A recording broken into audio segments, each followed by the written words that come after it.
We've got several teachers who have been using Google Classroom for quite a while now and have gotten quite good at it. Some other teachers who have used it some along the way and would like to use it more. And then some teachers who are even looking at different ways of using Google Classroom than they've used in the past.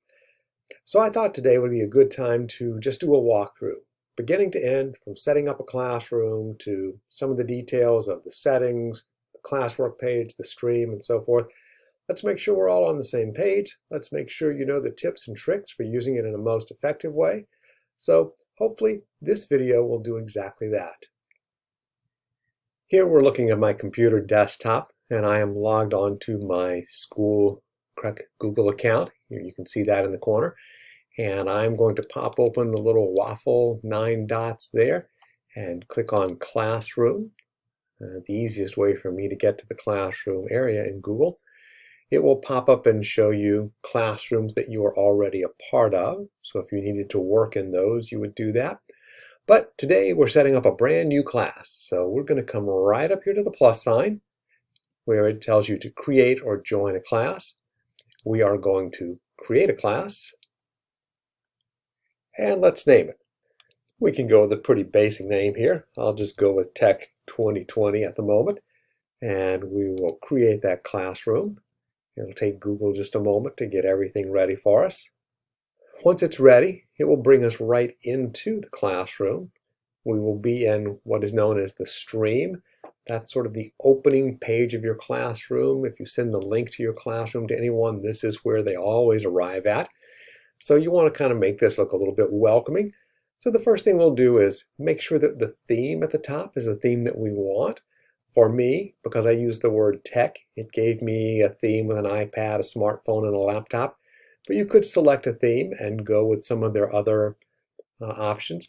They're fairly generic and all pretty similar. They all have the artwork kind of pushed to the right side so that the left side can maintain some of the text that Google wants to put in there, the name of your class and so forth.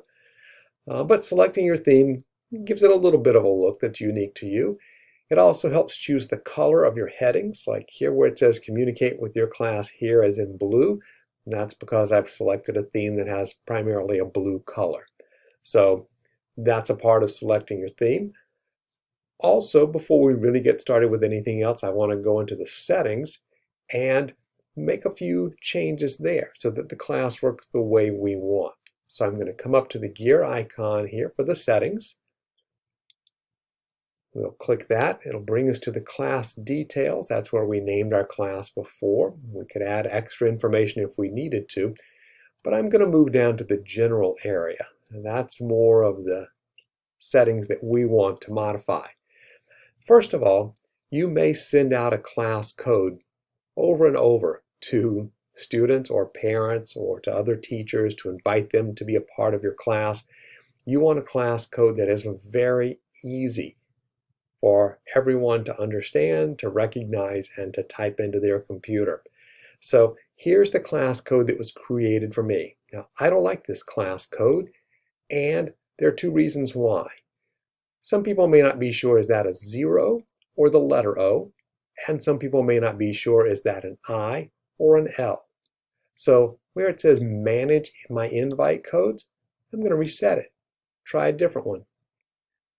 And let's see, how do I like that one? YKT2ZX6. I like that one better. But you can reset your code as many times as you want until you get a code that's easy to read, easy to enter, easy to distinguish all the letters and numbers from those around it. So I try to avoid the zeros and the O's. I try to avoid the I's and the L's. I try not to get two of the same thing in a row, two 2's, two M's, two X's. So I want a nice distinct code. Now, when you go to invite people into your class, you may use that code. You may also want to copy this link and send a link to them. Either way, they can get into your classroom. Other settings that we want to take a look at, that stream, that welcoming screen that lets everyone come to your classroom, that stream can become a bit of a mess if you don't manage it. Comments will get added there by you, by the students' parents. Assignments will show up there. All kinds of things will show up in the stream. And each time a new one gets added, the ones below get pushed down. If you arrive in the classroom, you don't know if you've missed a lot of things. How far down do you scroll? Do you just read the top one? Let's simplify that for our parents and students. First of all, we're going to say we don't want students posting and commenting in the stream. We don't even want them commenting. No, just teachers. That's the only people that need to be putting something in the stream, and that's so that you can leave maybe some announcements or whatever. We'll talk about that in a moment. When you post an assignment or a material or a question in the classwork section of your class, do you also want a notification of that to show up on the stream? No, in most cases you do not, because once again, a lot of activities may show up there. It gets hard to scroll down and find them all. So let's hide those notifications. No one needs to see the deleted items, so now we've cleaned up that stream a bit. The rest of these settings, you can leave those as they are. We will save those, and now we're all set with our theme and our settings for our Google Classroom. Now that we've got the classroom set up the way that we want, it's time to take a look at what we can do with the stream and the best way to use it. We have made sure that copies of assignments don't get posted there. We want to definitely have a rule that no one directly posts an assignment or a material or an activity to the stream. We've made sure that students and parents can't comment in the stream. This has really been reserved as sort of a welcoming screen for people into your classroom where you as the instructors can post notices or announcements or links that will help people navigate for that day's activities. And that's really how you want to think about this page, because you don't want people to have to scroll down the page to find numerous things that might relate to today. You want them to be able to see today's activities. So the perfect thing is to put a morning announcement. The morning announcement could be about the schedule for the day, the agenda. We're going to do our morning circle Zoom at 9. We're going to do a lunch group at 12:15. I'm also going to post 3 activities in the classwork section of the classroom. That lets parents know what to expect. You can put the links to the Zoom in there, or you can link to your weekly schedule, because I know you all have the weekly schedules that already have lots of activities built in. You can send parents there, or you can just be sharing information. But that's really the best way to use the stream, just as a way to get that upfront communication with the parents. So if that's how we're going to use it, let's take a look at how to make that happen with the least amount of work for you. You want to put general announcements that you want people to see. Yes, just like with an assignment, you can add information. Maybe this is where you want to add a copy of your weekly schedule, if that's helpful for your families. You can also individualize these announcements. Maybe you have an announcement for just one student, someone who maybe hasn't been participating as much as you would like, or someone who has left a question for you somewhere and you want to respond to that. You could customize that by turning off all students and selecting just that student's name. Now, there's no one in this class yet because we just created it, but once you've got all your students enrolled, you would be able to pick and choose who would see the announcement and who would not. Let me get something typed in here, because that activates this button. I don't have to post my morning announcement right now. I could sit down on Sunday afternoon, write all of my announcements for the week, and save them as a draft, come in each morning, choose the one that I've got saved and post it. Or I could even schedule, when do I want that one to be published? Do I want it tomorrow morning at 8 a.m.? And then I can do another one for Thursday at 8 a.m. I can make it 7 a.m. if I wanted. I can schedule the post to work the way that I want. And then it will show me I've got some saved announcements up here, things that are going to be upcoming. I can click in there and edit them if things change. I can delete them if I don't need them. So that's an option as well, doing things ahead of time and then letting Google Classroom handle some of the work for you. One final thing to know about posting to the stream is you can reuse some of your morning announcements or posts that you've made here. So rather than writing a brand new announcement next week, I can click here. There's the morning announcement that I did last Tuesday or whatever day. Let's reuse it. It will open it up. I can make some adjustments if I need to, and then post it again this Tuesday with new things added to it, customized in the way that I want, but also minimizing how much work I might have to do. So those are all ways that you can use your stream to really communicate information to families and students, ways to save work while working in your stream, and then some things not to do in the stream, just to help keep it from being so confusing. All right, now that we're done with that, let's move on to the Classwork tab of our Google Classroom. I'm going to click on the Classwork tab up here at the top of our page and move us over to that area of our classroom. And this really is the part of your classroom where all the things happen. This is where you can give assignments, where you can share materials, where you can ask questions. This is where you're giving information to the kids that they can work on. The stream was just for an announcement. Now you're really giving them instructions and lessons. And it all happens with the big blue Create button. And that's where you have an option of choosing assignments, quiz assignments, questions, materials, etc. We're going to walk through several of these just so you know how to use them and what the difference is. The assignment is the most common one. And let's say this assignment is going to be adding up to 3 numbers. And maybe you'll type in some instructions here that you'll want the kids to have. Then you will add something from your Google Drive. Maybe it will be a worksheet that you've prepared for them or some other math activity. Maybe it's a link to their IXL math page that you want them to go and work on. Or maybe you've even created something on your computer, a file that you want to upload and share with them. Whatever it is, you add it right here. That becomes attached to the assignment. Now again, just like with the announcement, you can individualize this and choose which students are going to get this assignment, because maybe not all the students in your classroom are working on the same math goal. So you can individualize that. You don't really have to worry about the points. You're probably not grading for points here, but it doesn't really matter. You may not even need a due date. But you could set a due date if you really want to encourage kids to get things done by a certain time. You absolutely want a topic. Topics is how your classroom stays organized. So you will create a topic, and this is going to be our math topic. Now, I can assign it right now, and it goes out to my students.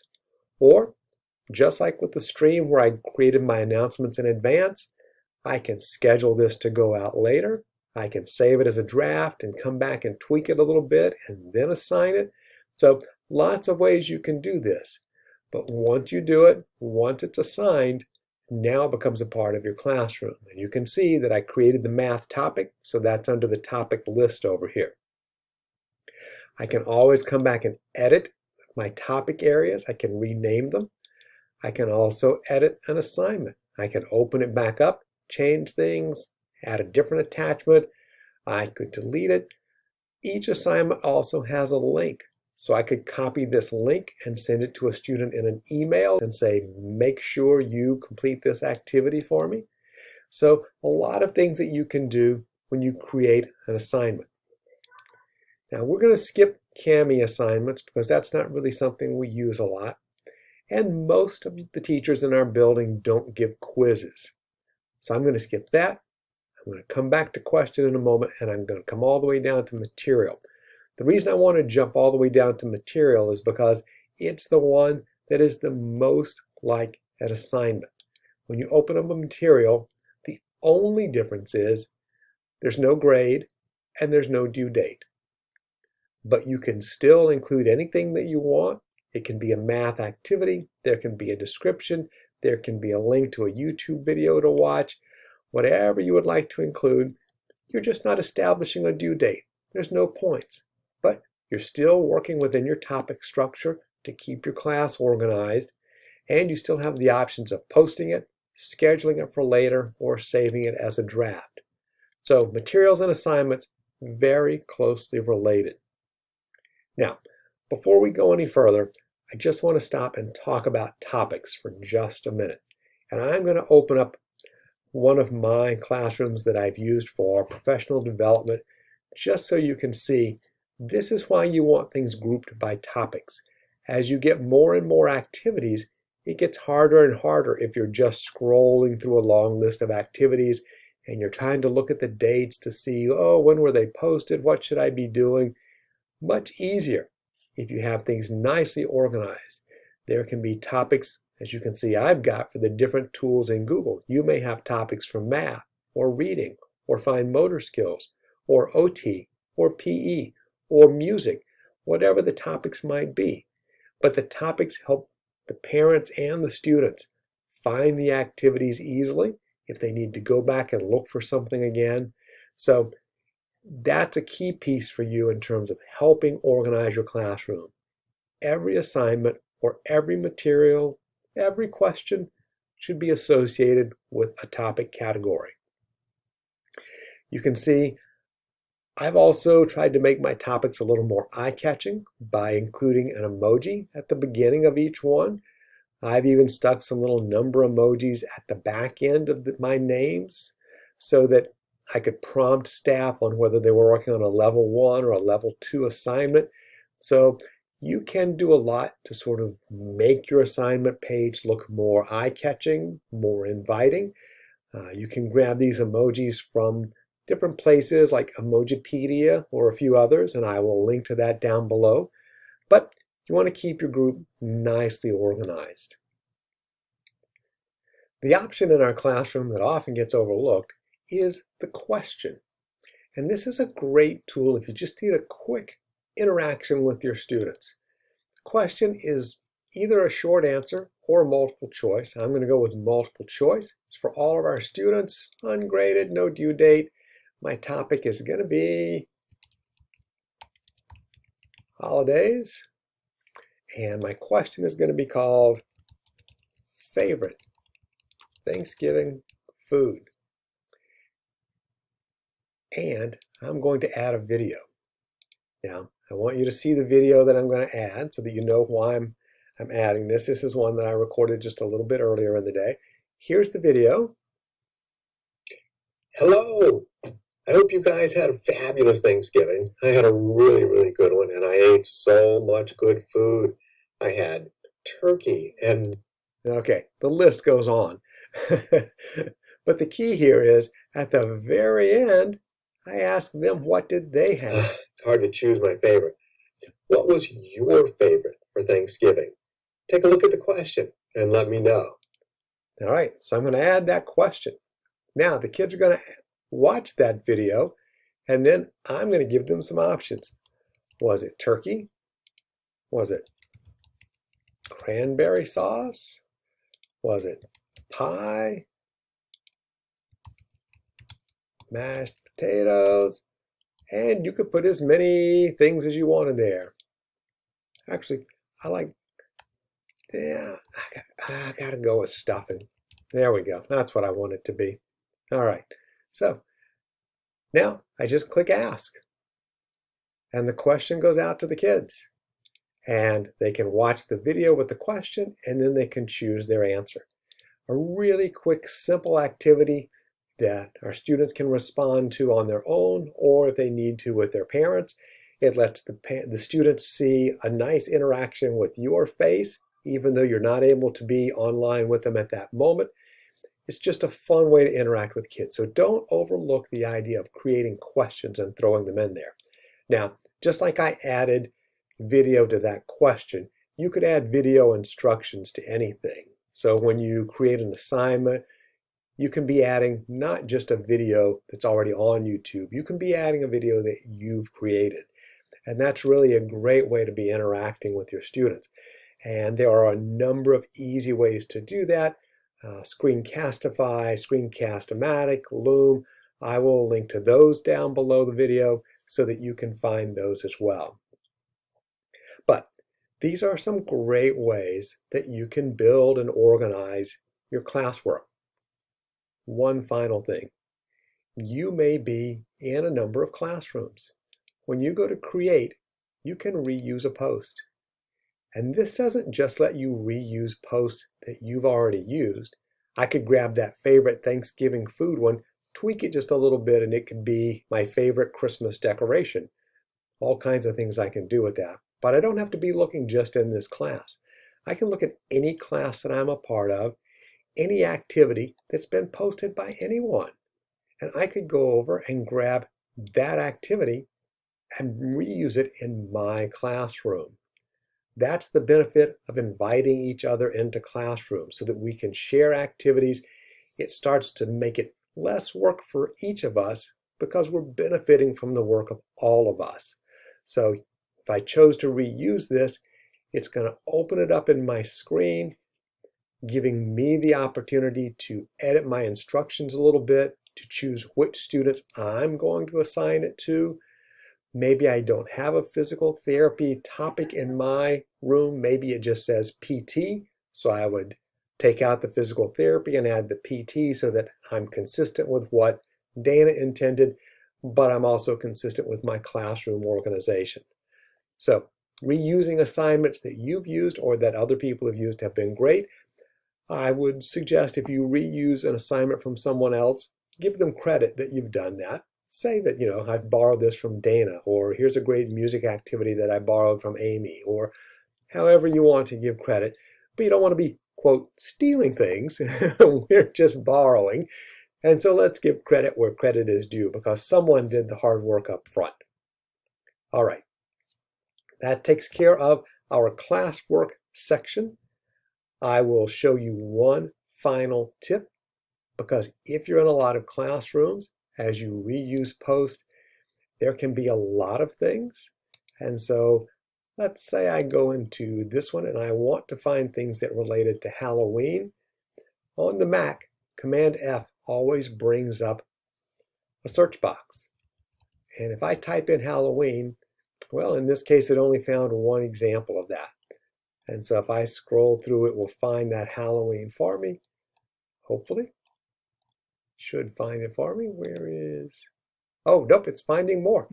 2 of 8, 3 of 8, 4 of 8. So as it continues to search, it's finding all kinds of activities that people have posted about Halloween. So that helps me go and find an activity that relates to what I'm looking for. So just a shortcut there, the Command F on the Mac helps you find activities even faster. Before we leave this page, let's take a quick look at the last 2 tabs here, People and Grades. I'm not really going to do much with these because I think this is where most people are very comfortable. If you want to invite teachers to your classroom, you just click the plus sign and type in their email address.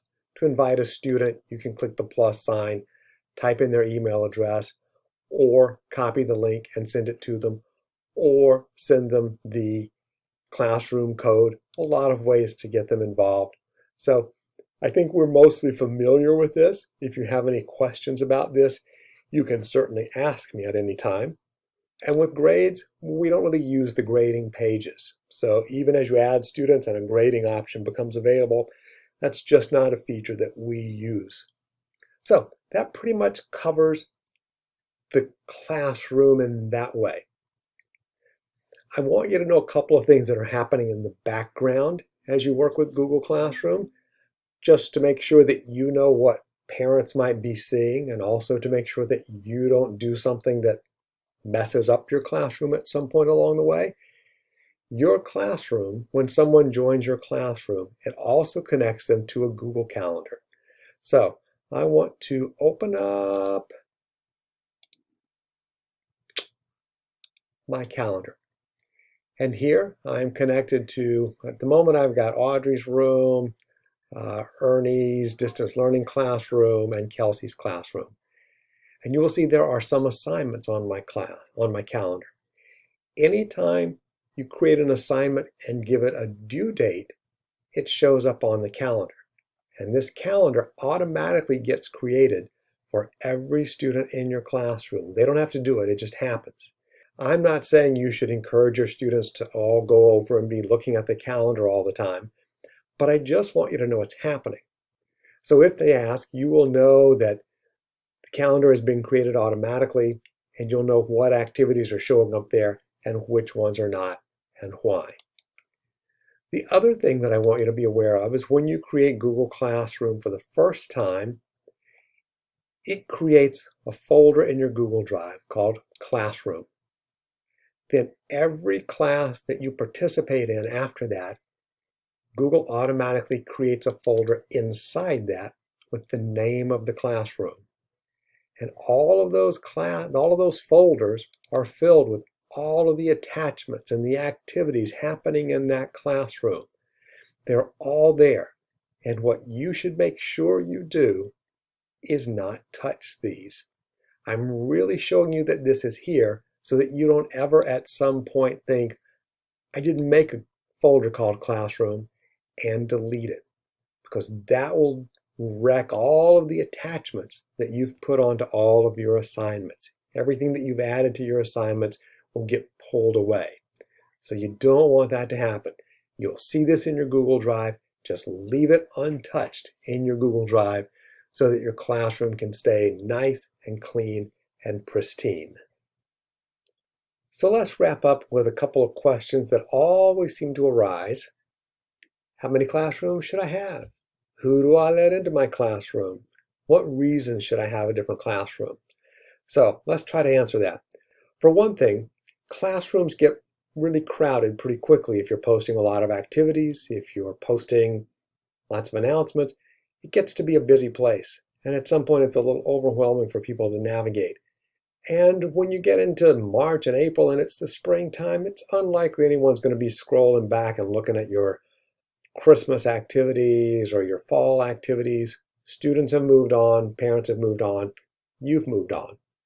So let's move on. Many schools recommend that teachers set up new classrooms every grading period. So that would be 3 or 4 times a year, depending on the school cycle. I don't know that we need to do that quite as often because we're not working full-time in Google Classroom. But I would say if you've had one going since school began in September, probably a good idea to start a new one in January for the second half of the year. It just makes things a little less cluttered, lets you get a fresh start in organizing things. Sometimes it helps to clean out a little bit of the people that were invited, but they never accepted, and there's multiple invitations. And it's a nice way to clean house, and it's a nice way for you to start fresh with parents. So, good idea to have more than one Google Classroom per year. Once you're done with a Google Classroom, it doesn't get deleted, never goes away. You can just archive it or not. You can let it sit there. As long as it sits there, people still have access to it. If you archive it, only you have access to it. So that might make some difference to you. Whether it's archived or not, you can still reuse posts from it. So that's a good advantage. What other reasons might you want a Google Classroom? Because some teachers are starting to have more than one at the same time. But it's not so that you can individualize instruction. You can do that right inside your one classroom. The reason you might want more than one classroom is because they serve different purposes. You've got one classroom that is your main classroom. That's the one the students are joining, and that's the one that you are posting assignments for the kids. That's the purpose of that classroom. You may have a second classroom, and you're a member of it, and maybe all of your paraprofessionals or associate instructors are members of it. And this is where you can just start banking activities. If you see something that you think is a good idea and you may want to use it later, turn it into an assignment and stick it in that classroom. If your paraprofessional sees a great craft involving snowflakes that's going to be really fun to do in January when we get back from the Christmas break, they can stick it in there. Everybody can contribute activities to that classroom. And then when it's time to use them, you've got a big bank of activities that you can go and grab and pull into your primary classroom and deliver to the students. So that's a great resource to have that you can work on with all of your paraprofessionals and the people in your classroom. That's really the key, creating just a workspace for you and your staff to all contribute together. Everyone feels some ownership in the development of the classroom and how it's moving forward. And it's just a great resource for you as a teacher, because you maybe will be doing a little less work if you've got a lot of assignments ready to be used. All right, I hope this walkthrough of Google Class helped. I hope that you feel comfortable setting up a new classroom for you and your staff to work with, a new classroom in the new year for your students. If you have any questions about Google Classroom, you can always reach out to me. I'll be happy to help you set one up, to do any problem solving, or to give you other suggestions, things beyond what we've talked about here in this video. Remember, down below the video, you can look for links to places to grab emojis for your names, places to find some free screen recording, screen capture things so you can grab your own quick videos that you can share with the students as questions or part of assignments or instructions. So all of that will be down below. Thank you for joining me. Have a great day.